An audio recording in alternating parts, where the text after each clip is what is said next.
GPSC લેવલે ઇંગ્લિશનું level છે થોડું એક સ્ટેપ ઉપર જાય છે અને થોડા પ્રશ્નો આપણે જોઈએ જે પેપરમાં પૂછાયેલા છે કે કેવા કેવા પ્રશ્નો પૂછાય જીપીએસસી લેવલે ખાસ કરીને આ વિષયની અંદર, એટલે કે અંગ્રેજીની અંદર કેવા કેવા સવાલો પૂછાય છે. જેમ કે પહેલો સવાલ પૂછાણો છે 2024માં જીપીએસસીમાં, તો એ સવાલ છે there is dash crocodile in dash river, એટલે કે આર્ટિકલનો આ સવાલ છે.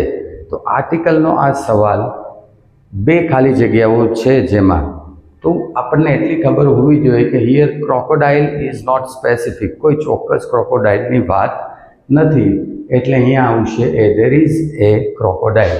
એ ને એનો કન્સેપ્ટ તો હવે તમને આવડતો હોવો જોઈએ. આ લેવલે આ કન્સેપ્ટ તો હવે તમને આવડતા જ હશે.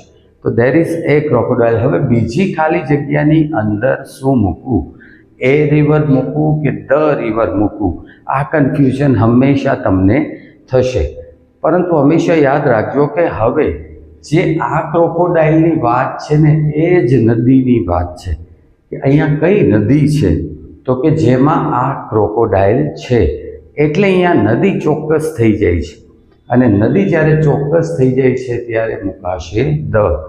આપણને ખબર જ છે કે જ્યારે કોઈ વસ્તુ સ્પેસિફિક થઈ જાય એટલે કે ચોક્કસ થઈ જાય ત્યારે મુકાય ધ. જો ખાલી એવું હોત ધેર ઇઝ ડેશ રિવર તો મુકાય એ ધેર ઇઝ અ રિવર, તમે કહી શકો. પરંતુ અહીંયા કઈ નદીની વાત છે કે જેમાં આ ક્રોકોડાઇલ છે, તો અહીંયા નદી ચોક્કસ થવાથી અહીંયા મુકાશે ધ, એટલે કે ઓપ્શન ડી સાચો જવાબ બનશે. ચલો બીજા પ્રશ્ન ઉપર જઈએ તો બીજો પ્રશ્ન પ્રિપોઝિશનનો છે.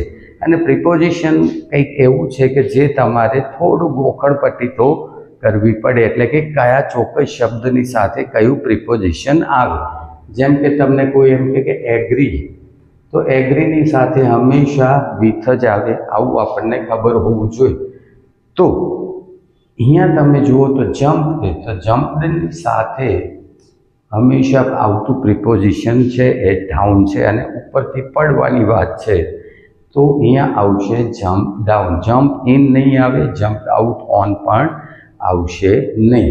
ત્રીજો બહુ જ સરસ સવાલ છે ક્વેશ્ચન ટેગનો. ક્વેશ્ચન ટેગ એક એવો ટોપિક છે કે આપણને એવું લાગે છે કે ચલો આપણને આવડી ગયો, કારણ કે ક્વેશ્ચન ટેગ બહુ ઉપર લેવલે લગભગ ક્લાસીસની અંદર શીખવાડતા હોય છે.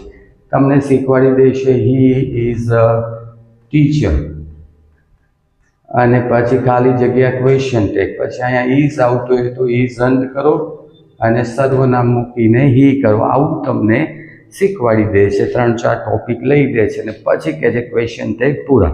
પણ ક્વેશ્ચન ટેગ એક મિત્રો ખૂબ જ ડીપ અને ખૂબ જ સારો ટોપિક છે જે હંમેશા જીપીએસસીની પરીક્ષામાં પૂછાતો હોય છે. અને થોડા એવા રેર ક્વેશ્ચન ટેગ જે હોય એ રેર ક્વેશ્ચન ટેગ તમારે કરવા પડે. જેમ કે અહીંયા એનું એક ઉદાહરણ આપવામાં આવેલું છે, none of the fans are working. Gujarati કરશો તો એવું થશે એક પણ પંખો કામ કરી રહ્યો નથી. તો પહેલું તો ધ્યાન રાખવાનું છે કે ક્વેશ્ચન ટેગમાં આપણને ખબર છે કે હકાર હોય તો નકાર થઈ જાય અને નકાર હોય તો હકાર થઈ જાય, આ તો તમને ખબર છે. તો પહેલું ખબર પડવી જોઈએ કે અહીંયા નકાર છે, none of the fan means નકાર છે, તો જવાબ હકારમાં આવશે. તો આ તો નીકળી જશે, જવાબ હંમેશા આનો હકારમાં આવશે, કારણ કે આ પોતે જ નકાર છે, નેગેટિવ સેન્ટેન્સ છે.